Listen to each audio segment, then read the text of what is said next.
I guess. Okay. With that, I guess we'll just jump into it. I'm going to make Bill and Kenny fight to see who answers what. Since I am hosting because Jaden Moreland asked me to, so that's your loss, maybe my gain.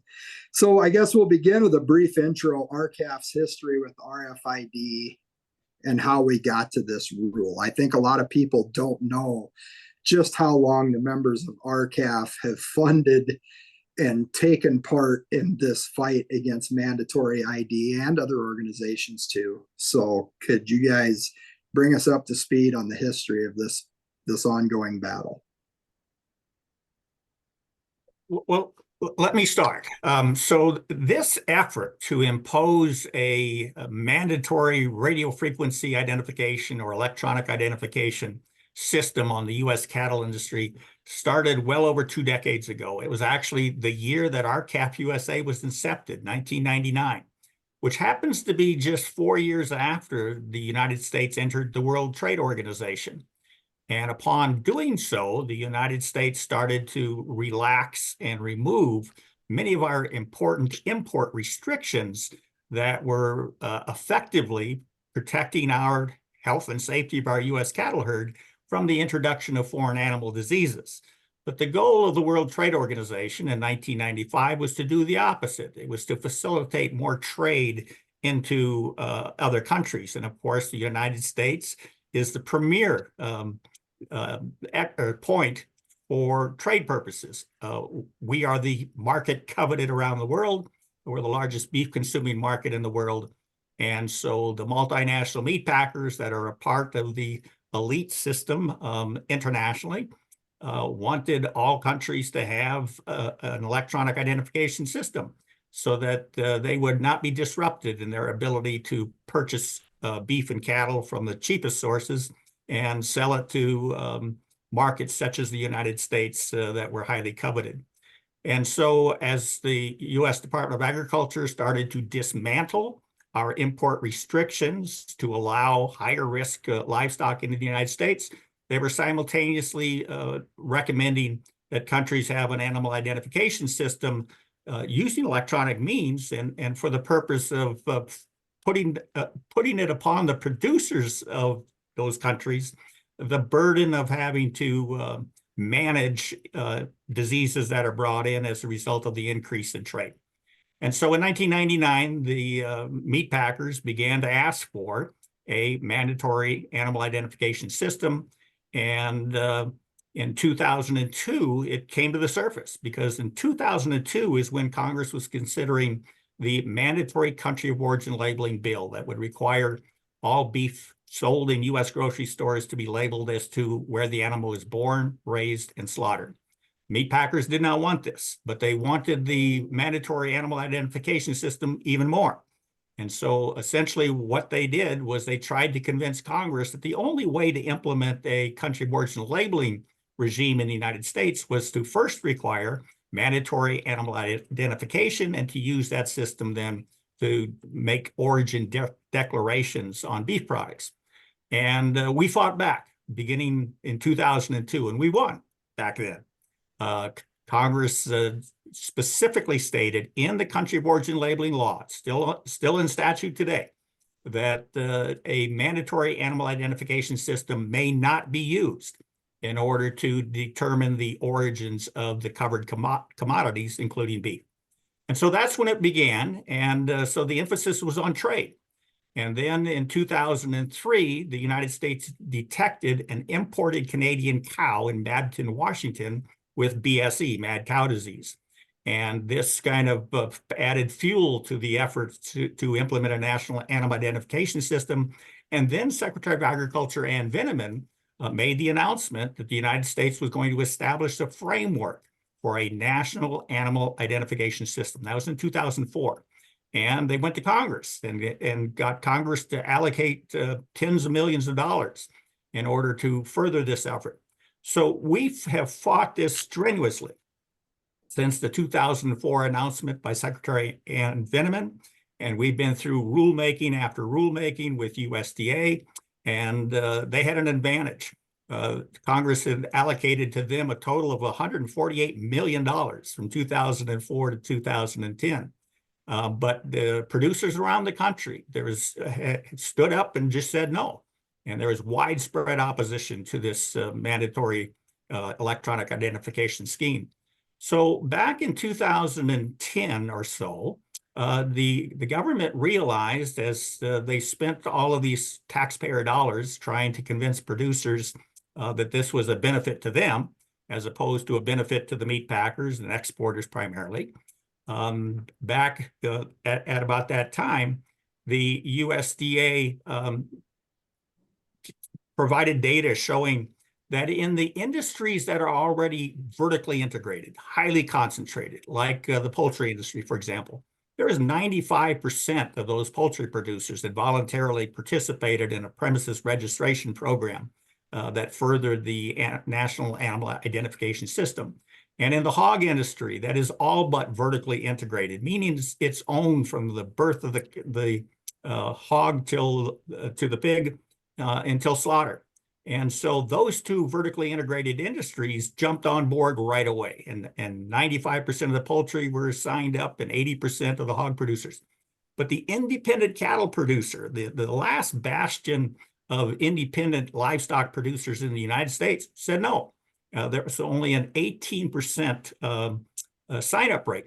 And as a result of that, Congress was disappointed and frustrated and said the dollars were not being used effectively and were not producing the outcomes that they wanted. So they withdrew the funding. And at that point, USDA decided they'd have to back off the cattle industry, but they would not stop in attempting to accommodate the interests of the multinational meat packers and the World Trade Organization and other international tribunals. And so they kept pushing. And by 2013, the producers had gone through a rulemaking process, and USDA finalized the rule.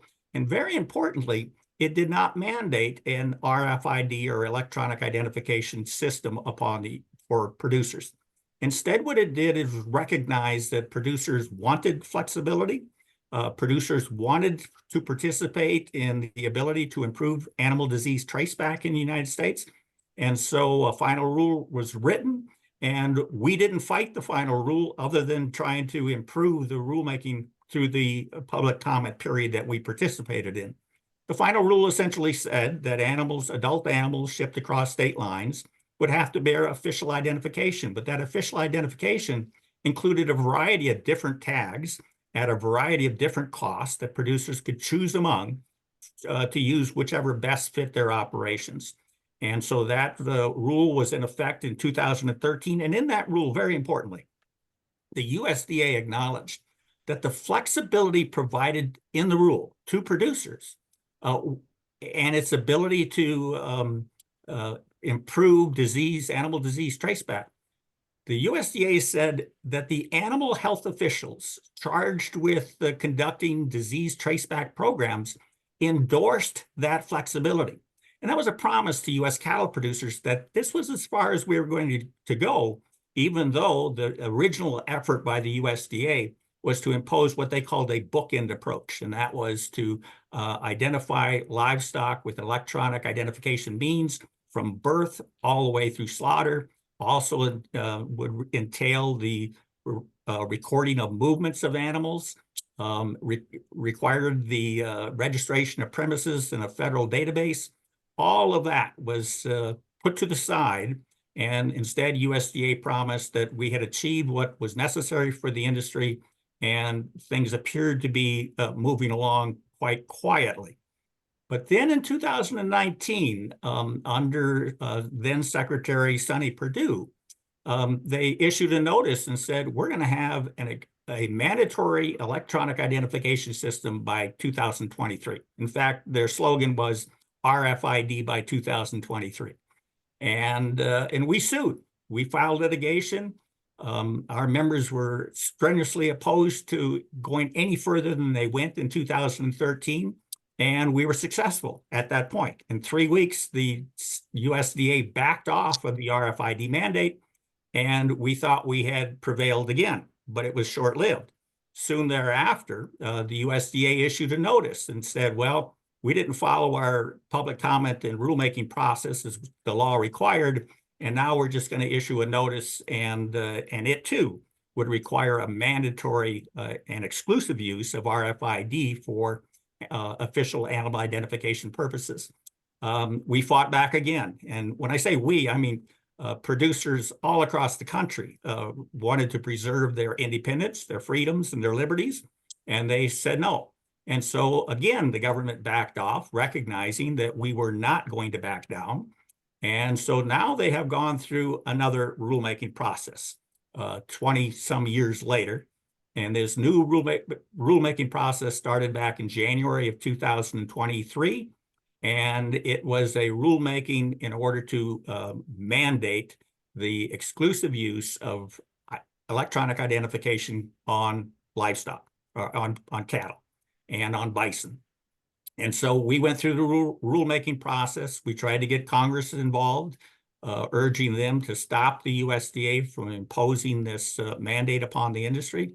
And the USDA simply is not listening to producers. The USDA is listening to the multinational meat packers, the international tribunals, and they are simply ignoring the fact that producers all across the United States are vehemently opposed to this, and yet they persist. And so now we have USDA just announcing that they are going to publish in the Federal Register. We have not seen it published yet. That within 6 months, or at the 6-month date following the publication of this final rule in the Federal Register, then all adult cattle, sexually intact cattle over 18 months of age, shipped across state lines would have to be affixed with an electronic identification ear tag that is both visually and electronically readable. And that's what we're facing today. And within the rulemaking process, within the final rule itself, there's very little mention about export markets. But very interestingly, in the news release accompanying the final rule release was a statement that the greatest benefit of this electronic identification mandate was going to be for export markets. And it's very important to note that 11% of the U.S. production of beef was exported in 2023. That means nearly 90% of the product is consumed in America, because we're rather unique. We're an industry that underproduces for our own market. And yet the USDA, who's trying to mask the fact that this is really export driven, is acknowledging that in the news release, but not in the final rule itself. And so that's where we're at. The requirements now are that 6 months after publication, those adult cattle that I mentioned, along with all female dairy animals, soon to be included will be all male dairy animals. In fact, any male dairy animal that was born after March of 2013 will be subject to this electronic identification mandate. So too will all rodeo stock, and so too will all cattle that are used for exhibition purposes. And so this is that's the classes of cattle that will be affected by this. There are exemptions that cattle that are going directly to slaughter will not have to bear an official electronic identification ear tag. And again, this is an interstate issue. It's when these adult cattle cross state lines. Very importantly, this is just the beginning, because we know what the plan is. It was a plan that unfolded between 2004 and 2010. The plan is to have a bookend approach, to require the electronic identification of every calf that hits the ground, and a requirement that that animal bear that tag throughout its life cycle. So I'll stop there. Let me back up for a minute. Or just a second, Kenny. Bill, Sure. Are you telling me that we currently have an animal disease traceability system in the United States, even before the publishing of this new rule? Long before. It's how we eradicated some very pernicious diseases from the U.S. cattle herd, including diseases like tuberculosis and brucellosis that are now only prevalent to a high degree in wildlife populations. And so we have effectively eradicated foot and mouth disease from the United States using the system that is in effect now and has been very successful. We've allowed, in fact, the United States is now not mandating the brucellosis testing. It's being done on a voluntary basis in many states by producers who just want to ensure that that this disease does not re-enter the U.S. cattle herd. And so, yeah, the answer to your question is we have had a very effective and successful animal disease traceback system in the United States. Brands, for example, have been used very successfully for that purpose, as have tattoos and other animal identification devices. Chief among those, of course, are the health certificates, the interstate certificates of veterinary inspection that accompanies animals, and sales documents, ownership documents that are associated with cattle that ship across state lines. So we have the ability now. It's worked very effectively, and so what USDA is doing at this point in time is trying to implement a program that is going to offer the government just more control over the industry. It is not needed for the successful disease traceback and disease prevention, control, and eradication that we have done for decades. Very good. Obviously a sarcastic question from me, but I think that it bears repeating, because if people leave this meeting with one thing, they should know that we are not naked and exposed to disease right now. Kenny, I'm sorry I interrupted you. What can you add to what Bill overviewed for us? No problem. When it comes to the rule where Bill was alluding to the fact that it's going to come to all cattle, USDA hints in this rule that they even want to do away with the exemption for slaughter cattle going directly to slaughter. They would like to have those ID'd as well. One of the things that helped us when the cow was found from Canada that had BSE was our organization, the South Dakota Stock Growers Association, was doing brand inspection at the time. And so when this critter came across the line, they were able to track it. Jim Reed, our chief brand inspector, was able to track this in a matter of 2 to 3 hours using brand inspection records that came from Canada into Montana and into South Dakota. At that time, there was a packing plant in Rapid City called Black Hills Pack. He furnished the information to the governor of Montana. The governor of Montana was well pleased. Judy Martz was her name, and she gave a commendation to Jim Reed for work well done. So we have been able to trace disease in a matter of hours, even in this rule today, without this electronic mandate. They say that they can track cattle anywhere in the United States in a matter of an hour. So what is the need for it? Yes, and in the rule that was published, they said as much, didn't they, Bill, that they can track already. So are there any, I read in the rule, I read that the pitfall to our current system is that transposition, transcription errors can occur. Is there any danger? These EID tags must be foolproof, huh?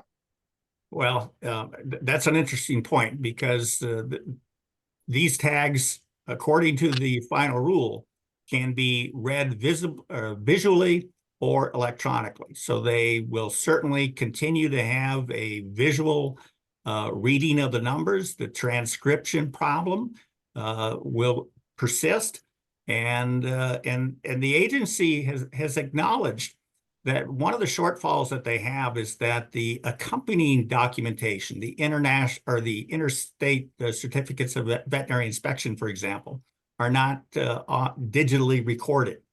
And that has slowed, they acknowledge that has slowed their traceback abilities. But as Kenny said, the tests that they have done have indicated that the states on average can conduct a disease traceback to the location where the animal was tagged or identified within an hour.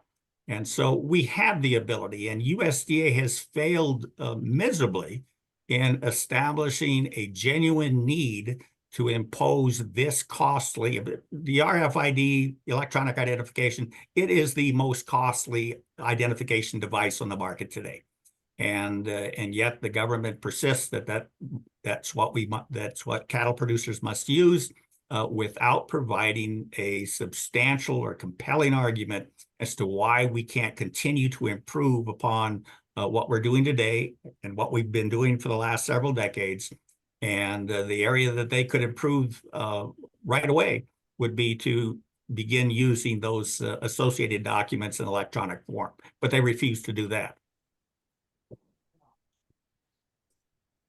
Very good. Kenny, Jaden flashed up a picture of an EID tag from our place that found its way to a new spot. What do you hear about the foolproof disposition of these tags? Are they error proof?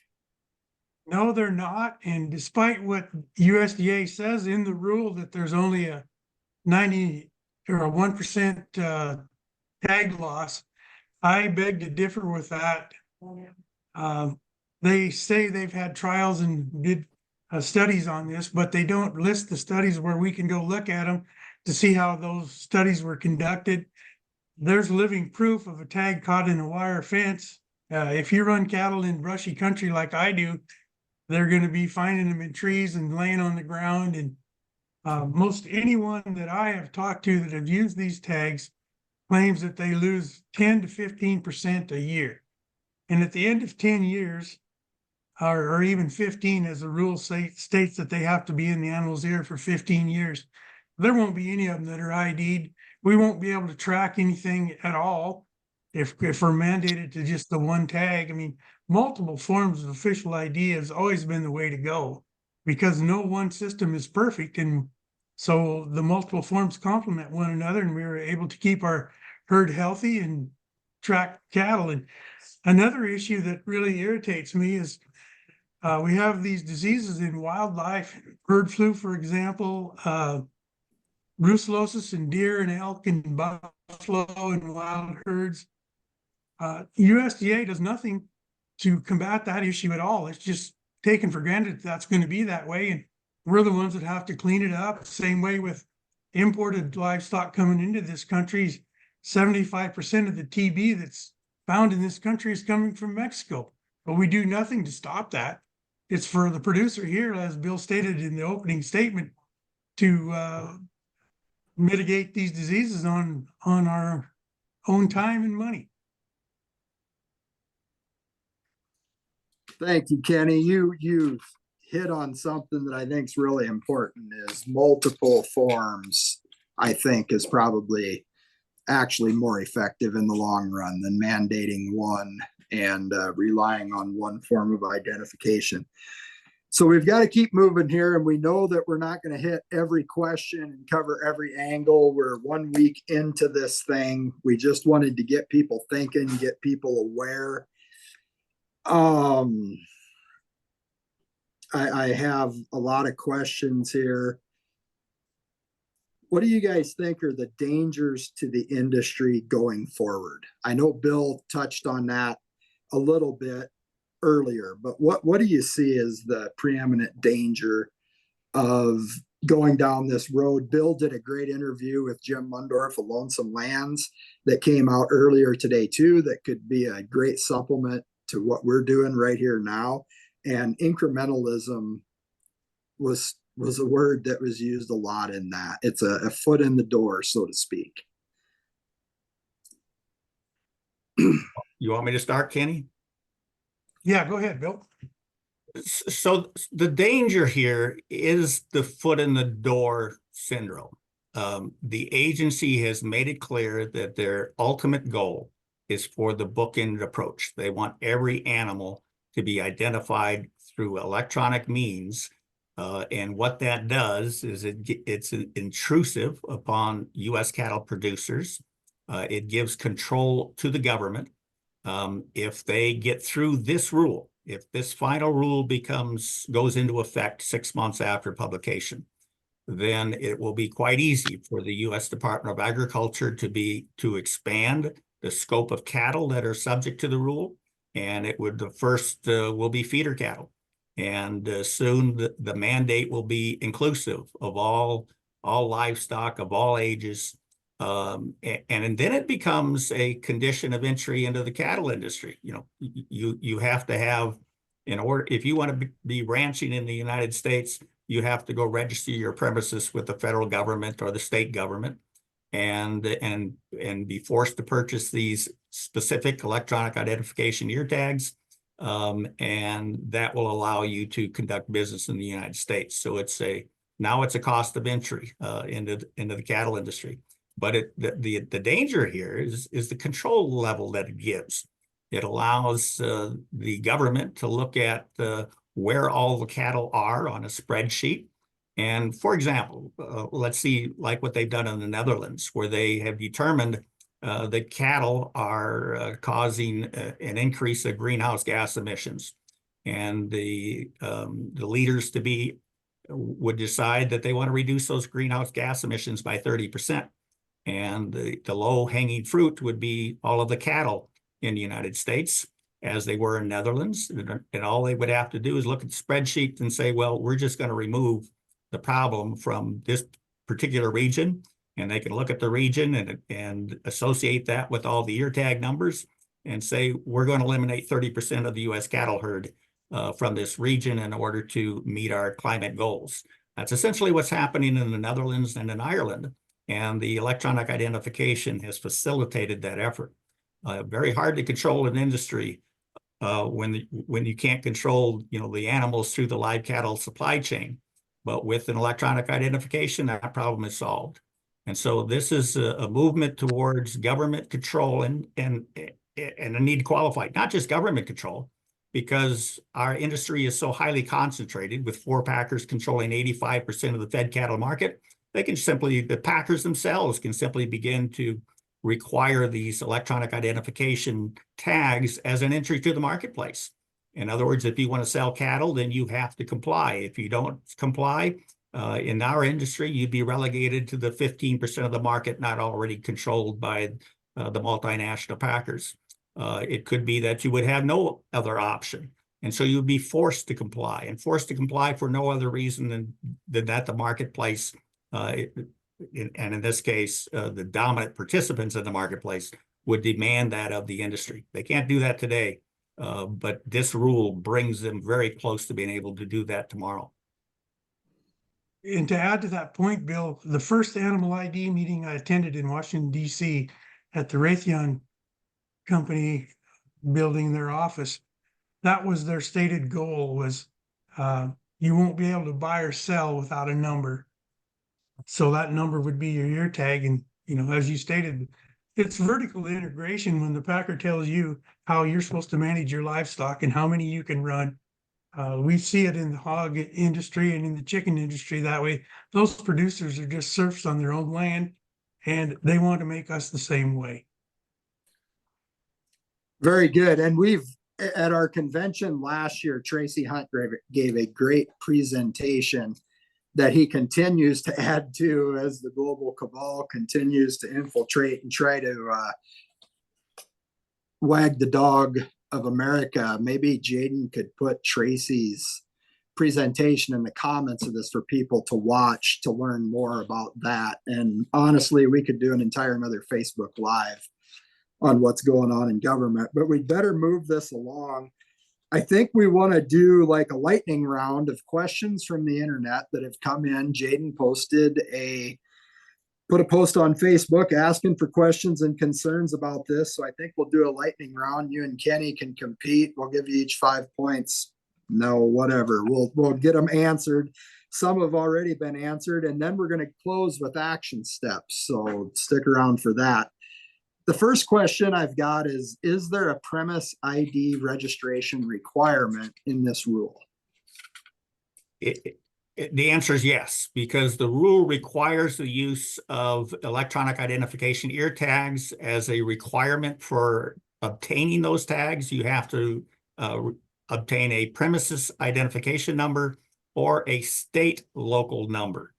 So in other words, one that is provided by the federal government or one that may be provided by the state government. But the answer is yes, you need a geographically specific location, and you obtain that through essentially registering your premises. Very good. And we will put in the caveat that this has been out for 1 week. If we get it wrong, we will try to lead with it. We're not winging it, but we want to answer to the best of our ability at this point. At what point will it become an issue if you don't have the EID tags? Upon sale, entry to the state? What if we choose not to comply? And Bill, you touched on, that was in Mundorf's podcast. You touched on that. That would be good to answer too. What if we choose not to comply? Well, then you're subject to the penalties and fines that the USDA is authorized to impose if their regulations are not followed by producers. So, you know, we can't recommend, we need to stop this before it goes into effect. Because once it's in effect, then producers are subject to costly fines, penalties for non-compliance. And it will become an issue not having the tags upon sale, correct? When they're on your place, they're roaming free. It's when you go to move the cattle across state lines. That's correct. So it wouldn't be upon sale, it would be contingent upon whether the animal is to be moved across state lines. So if an animal is moved across state lines without complying with this final rule, the person responsible for that movement will likely be subject to penalties and fines by the U.S. Department of Agriculture. That dovetails good into the third question. Who is enforcing this? It would be the U.S. Department of Agriculture. Very good. How will the cost affect independent ranchers spending Let me qualify that. And Okay. it would include state animal health officials that have cooperative agreements with the U.S. Department of Agriculture. So there would be, you would potentially see enforcement at 2 levels. Bill, what was Probably. you were telling me on our meeting the other day of who would be like making sure you had the tag? Something about the state vet. Well, and that's it. So the animals that are traveling with an electronic identification ear tag in their ear will be accompanied with paperwork that can be used readily for purposes of disease traceback, and it would be in the form of a interstate certificate of veterinary inspection. And the only exemptions for that would be for animals that are going directly to slaughter and not being held at the slaughter plant for over 3 days. Okay, this question from the internet is about the cost. How will it affect ranchers? They're spending the $15 million for the tags, but who will buy the readers, pay for the records needed to keep track? So the U.S. That Department hasn't of been Agriculture. answered. Go ahead, Bill. Kenny, go ahead. In my reading of the rule, that has not been answered yet. They talk about funding for the tags, but that's based on the ability of Congress to fund them. So we could be hooked with the whole entire cost of tags at a minimum. If the sale barns have to have these readers, they're going to have to charge us extra to sell cattle in order to recoup their costs. So this thing could explode into very, very expensive if we can't get it stopped. And as Bill stated, we need to get it stopped. Another thing that I've noticed is when the tag loss, it costs money to replace that tag too. For instance, in Canada, producers are not putting the tags in until the day of the sale because to retag the animal, it costs them $18 a head. I think in Australia, it's even higher. And Australia's had this for years and the producers there have no good thing to say about it. Yeah, I mean, not to mention the obvious, the shrink, the risk of injury of the animal, the extra labor needed. So the cost will remain to be seen. This rule was designed to facilitate and support the vertically integrated system, like what we already have in the hog industry, because those corporate interests that have vertically integrated operations, in other words, they control the entire supply chain from birth until the animal's delivered for slaughter, or in some instances are slaughtered. They are not required to have individual electronic identification. Those cattle can travel with a group lot identification. Very simple, less labor intensive, less costly. And so the benefits of this rule flow to the industrialized, corporate, vertically integrated beef production model. This is a slap in the face to independent family farmers and ranchers who will bear the cost of individual identification. Will they track EID tags in real time using low Earth orbit satellites? USDA claims no. They claim they can only be read by a wand. The tags do not contain batteries. They simply contain an antenna that's energized by the wand itself and is able to relay data back to the wand through that process. But to the extent, what extent these tags could be used for, I don't know the answer to that. But that's not what USDA claims will be, how they will be read. Okay, no one is for these tags. How did this pass? Unelected bureaucrats mandating us to do what they want us to do, and who don't care what happens to us, would be my answer. The reason that this was temporarily stopped back in 2010, it was because of the demonstrated widespread opposition amongst producers and others who recognized that this was a terrible infringement upon the freedoms and liberties of U.S. businesses, and cattle farms and ranches are indeed U.S. businesses. So this is just something you don't do in America, and so. That's how it's going to be stopped, is if there is widespread opposition. But what's clear in this entire process, we've won several small battles through the last 20 some years. We've ultimately today, it looks like we've lost the final battle, but that's not the case. We've got to stand up and fight this one too. But this is an example where those who are being subject to this mandate have not given their consent to be so subject to such control by the government. And yet the government persists. And again, it's because this comes from outside the United States. This is a global effort. And the United States is just working to appease these global tribunals by forcing this upon independent producers who do not want it. So the answer is, it's because your government's not listening to you, is how it is that they passed this mandate that is not supported at all by U.S. cattle producers. Okay, That dovetails into this one. Is there any wording to protect the proprietary information of each owner of the ID'd livestock? Protection from FOIA requests?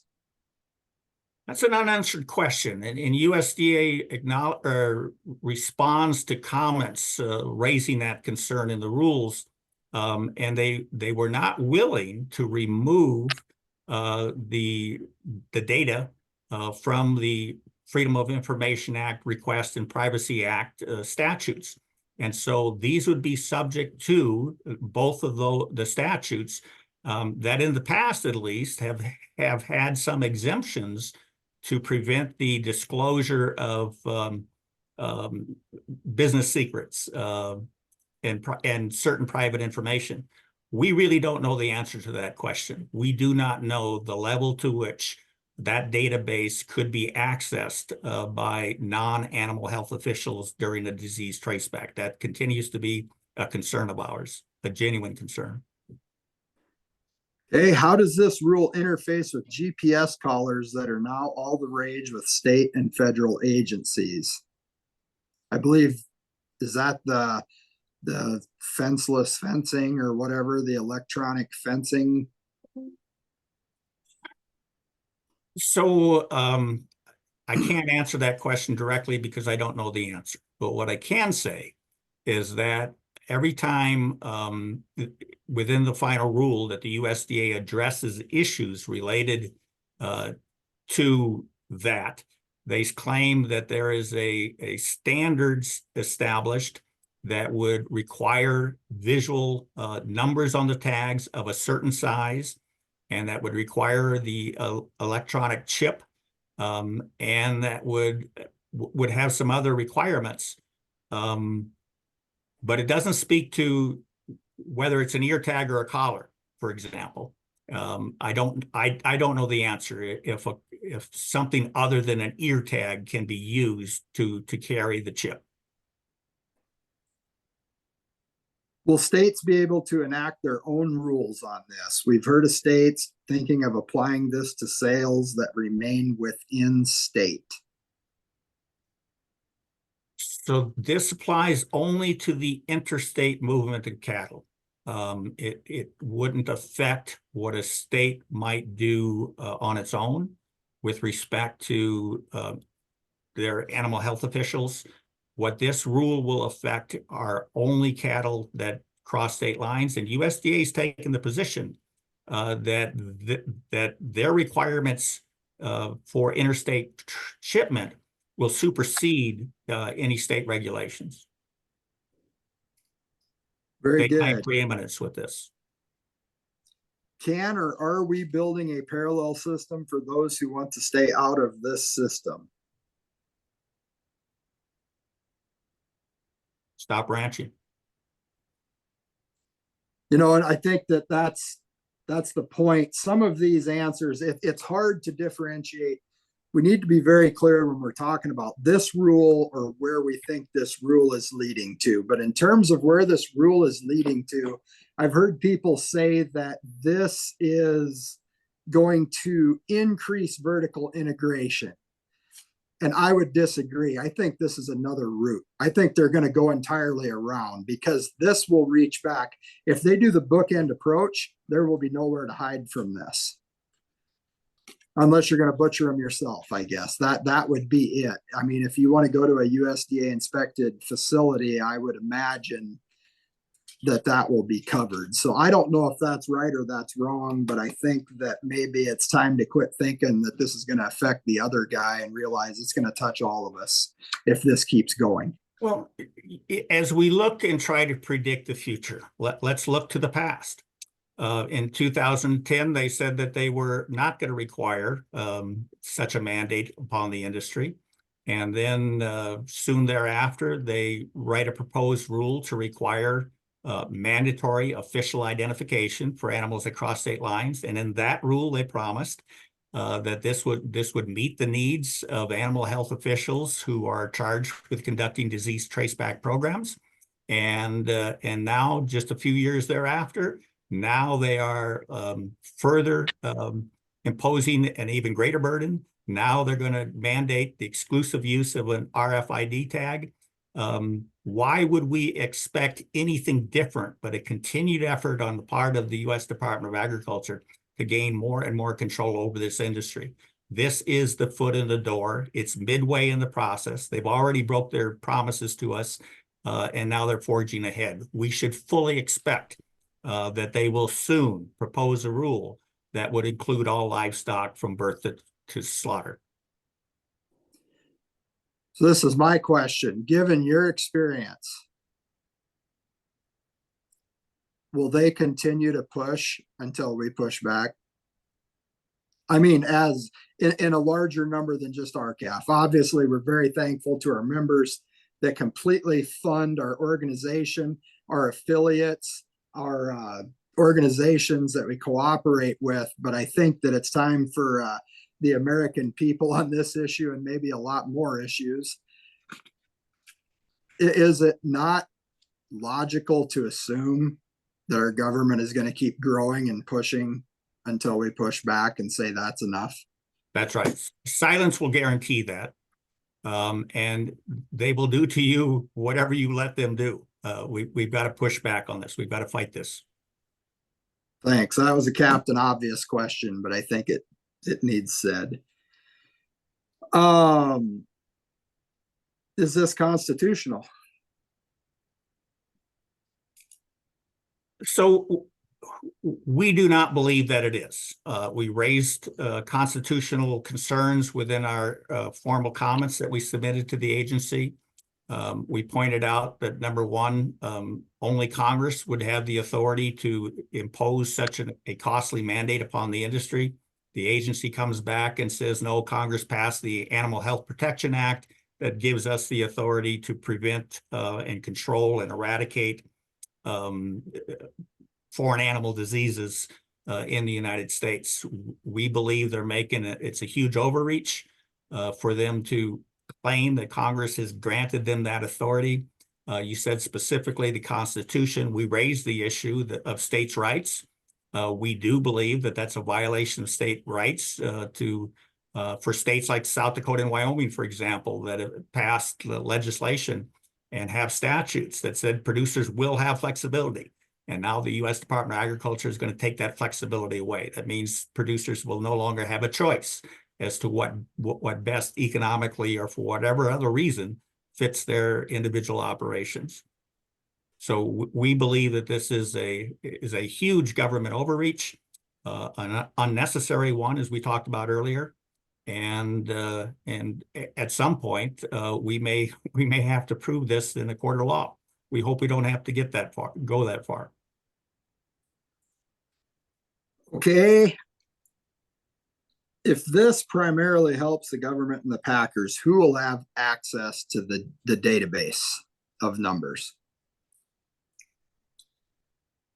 So the final rule addresses it this way and states that it will only be animal health officials in the state and the federal level who are involved in a disease traceback effort. That's what the government says. Okay. And this, I'm going to combine two questions. Going forward, again, if this is incremental and the ID tag becomes proof of ownership, replaces the brand as proof of ownership, will it be hackable? I mean, is that not permissible that you would sell your cattle and the check would go to XYZ instead of you if somebody could hack into it?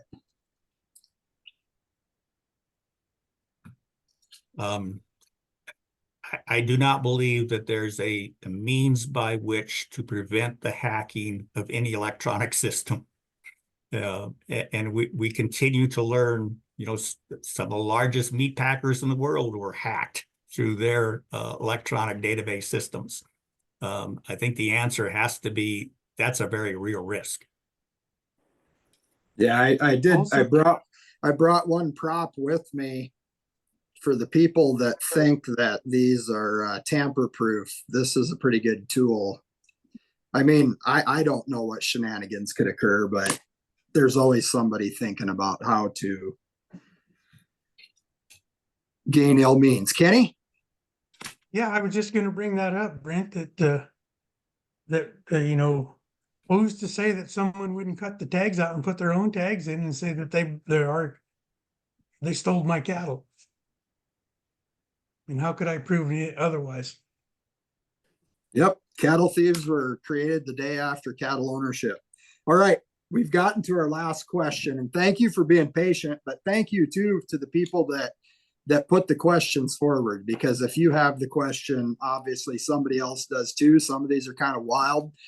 Some we hit maybe a couple times, but that maybe is because they're more important. But now we get down to the end, and this question will lead us into the final segment. What ideas does RCAF USA have to fight this? What legal actions can be taken to fight this bureaucratic overreach?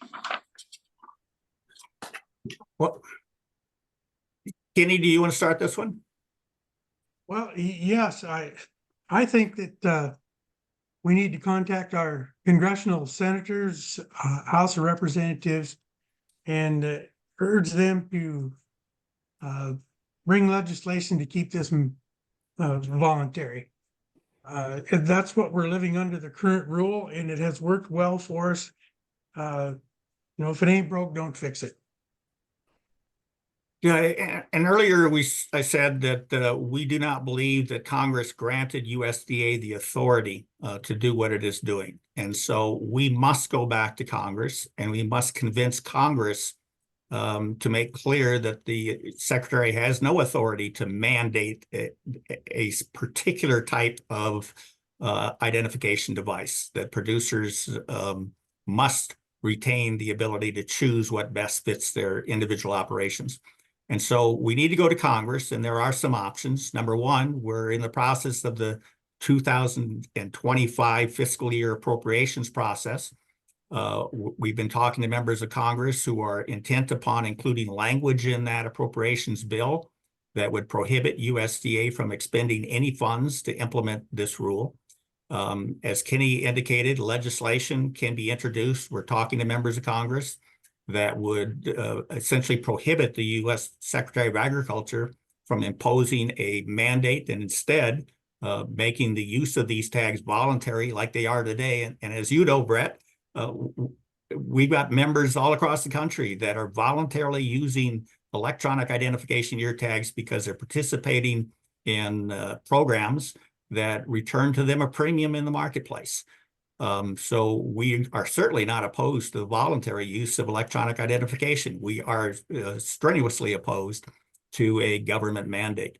So the recommendation that we have tonight is that members or producers need to call their members of Congress, and with a very simple message, and that is to reverse the rule that would force cattle producers to use the most expensive technology, the electronic identification devices. And producers can reach their member of Congress by calling 202-224-3121 and asking for the member of Congress by name. And we need to be doing that. We need to call Congress because we need to get support for the family farmers and ranchers all across the United States who strenuously object to this intrusion upon their freedoms and liberties to operate their operations as they have in the past, very successfully, very efficiently. They've allowed themselves to become the envy of the world because we have the safest, most wholesome beef supply in the world. We've done that because we worked hand in hand with USDA in order to ensure that we could control, contain, and eradicate diseases. Right now, we're being run over roughshod by the department, and we need to get them back on track. Okay, anything else from you, Kenny? No, I don't have anything else. I think Bill has covered it quite well. And like I said before, I defer to people that are smarter than I am. Well, and one of the first things that you realize in politics, and that is the larger you are, the more power you have, the more influence you have. And so producers should join RCAF. They should join an organization that they know has a history of fighting this and fighting it effectively until this last juncture. We're going to fight it effectively again, but we need your help. So go to our website at r-cafusa.com and join up. Let's stop this. Yep, that importantly, Kenny Fox has been a longtime member of the South Dakota Stock Growers, one of our many affiliates. We sure appreciate them. Kenny put a lot of miles on going to these listening sessions that were conducted on this, and some other stock growers did too. So we really appreciate that. And the longevity of you two gentlemen, you've been at this for a long time, and it doesn't look like we're ever going to let you slow down. If I can soapbox for 1 minute here to end, it's been a long week. It has been wild. I have never had this many phone calls, this many texts. When somebody shoots you a text and says, "What's with this ID deal?" I mean, where do you start? Adam and Eve? It's hard. But I can remember when I heard that this rule had been published, and I would liken it to standing on the train tracks, knowing that the train is coming. But it's different when you hear the whistle, right? Because you know that this has been coming. You hope that maybe those sale barn letters to OMB slowed it down, or maybe the calls of members or people that care about it got this thing slowed down. but it keeps coming. And then you add to that the fact that that is the week that America saw warrantless surveillance approved for Americans on domestic soil. That's the week that we saw a tremendous amount of money shipped overseas to protect other nations' borders when we did not get our own protected. And this isn't to call anybody out or to run anybody down, but I'm trying to create a point here. The one that I said with Bill, they're going to push until you push back. And there's a lot of people that want to tear the system down, but you don't want to do that. You want to use the system to fix the system. And how do we do that? Yes, you call Congress, but I think we need to add to that. We need to call our neighbors. Because I got a call from a gal in Nebraska, and she was hot. She said, you told me to call, and I call. You told me to call again, and I call again. And again and again and again, and I never hear anything back. I usually don't get a person. And we decided that she needed to talk to her neighbors and try and get more involved. And I mean, that's a challenge to all of us. Talk to your neighbors. People don't want to talk about this, but you have to tell them how important it is, because I would like to do another Facebook Live on the global implications of this, where we think it's going, and we can provide a lot of documentation. But I think that's where I would start. Before you call Congress, call your neighbor, bring it up, visit with them about it. This rule, Jim Mundorf paraphrased it, and Bill can tell me if it's wrong. This rule is to essentially speed up tag reading by about 15 to 30 seconds to get rid of the transposition errors that occur between a vet tech and a vet. It's as easy as a vet tech reading the number to the vet as the vet writes a number down off of a bangs tag, and then that vet repeating it back to the vet tech. That's why we're having this rule. It's nonsensical that this rule has been written for anything other than to begin the process. And I think the 15 million is to begin to build the bureaucracy to get ready for more to come, because this rule will go into effect 180 days from now. We're in May. That's not going to leave very much of 24. That's what I think is happening. So this thing is winnable. You know, I said I felt like I was standing on the tracks and the train is coming at me. Did I let it run over me? Hell no, I jumped off the tracks. We're going to keep fighting this thing. The train went by. We've got about 180 days to get it stopped, because this seems small, but this is maybe the biggest thing that we have. Because as I said before, all those things that occurred in that week, it tells me that our government doesn't really respect us very much. So we have to peacefully reinsert ourselves into their conversations in Washington, D.C. Because globalism is a tumor and it continues to grow. Globalism is a fact, but another fact is America has not handled it very well, and we better get a handle on it, or we'll be run from Brussels. So with that, call Congress, 202-224-3121. After you call your neighbors, talk to your Sailborn guys. They're networkers by nature. They know a lot of people. They do a lot of talking. So let's get after this, and there will be more to come. We're in week 1 here. So with that, anything else? We appreciate numbers. Yes, we appreciate your time. What do you social media people always say? Like, share, comment. Jaden's going to put Tracy Hunt's presentation on the global forward vision of what we think is going to happen. We're the only organization that I know of, cattle organization, that's putting out content like this, because like Bill said, we rely on our membership, and our membership keeps coming. It's been tough to hold members, but we haven't shrunk as much as the cattle market. So we hope we're providing some value, because we're fighting, and we will continue to do so. Jaden, if you could also put up that rule in the comments, just so people have easy access to that. If they want to plow into 100+ pages, it's good. It's APHIS's attempt to answer the questions that were presented in the public comment period. So Bill, with that, hold on, Bill, really fast. Talk about the coalition and how state cattle organizations and other organizations can get involved. Well, So we're working with a number of coalitions right now, other organizations that likewise are opposed to this electronic identification mandate. And so we're, as Brett indicated, this is a week into the process. So we're just now starting to develop the strategy for doing this. And I talked about those, the appropriations process, legislation. What I didn't mention was that there is a pending effort by Congress to overturn the Paraguay rule that would allow fresh beef from Paraguay, even though Paraguay is not free of foot and mouth disease. Congress is helping us. The Senate passed a resolution of disapproval that would effectively make that the USDA rule on Paraguay null and void. It passed by a record margin, 70-20 in the Senate. We've heard that it's the highest victory margin for a resolution of disapproval ever since the Congressional Review Act was ever passed. It's now waiting and sitting in the House. If we're successful in the House in stopping the Paraguay rule, we hope that we can do the very same thing for this electronic identification rule.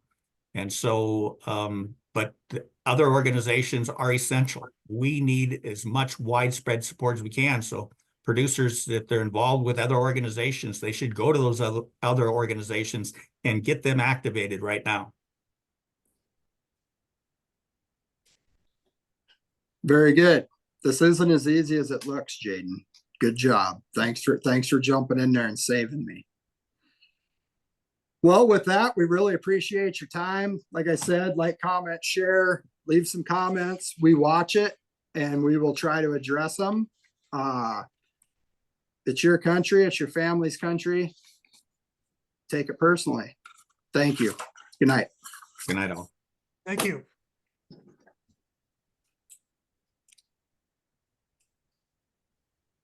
Okay, it stopped. Oh, Brett already got off. I think that went good. We had like, I think around 100 people watching, and there's Okay. like over 100 comments. Bill, I'm gonna need, actually, I'll probably send it to you too, Kenny. So with me posting all those, asking for questions, I didn't factor in the fact of responding to some of them that we didn't include. So I have like 2 pages of questions that people asked. Well, And I think then we have enough of a script for the next Facebook Live. yes. Yeah. And so anyways, I think I can answer most of them, but I might have y'all look over them just to make sure I have them all right. But Okay. some of them are like super specific that I might need help with. But Okay. anyways, yeah, I didn't factor that in, but it was Sounds good. We got people engaged with it, so Good. Well, thank you. Thanks, Kenny. yeah, thanks, Yeah, Kenny. I didn't bring up anything about Senator Rounds because you said that they asked not to say, so. Well, and that's I, probably good because they're going to hear it next week that what we said tonight is actually already in play next week. Right, and so I didn't want to rock the boat because we need their confidence and Yep, want them to do what we want them to do. exactly. I got to run. Thank you. Okay, All talk to you right. later. Bye. Thank you. Thank you.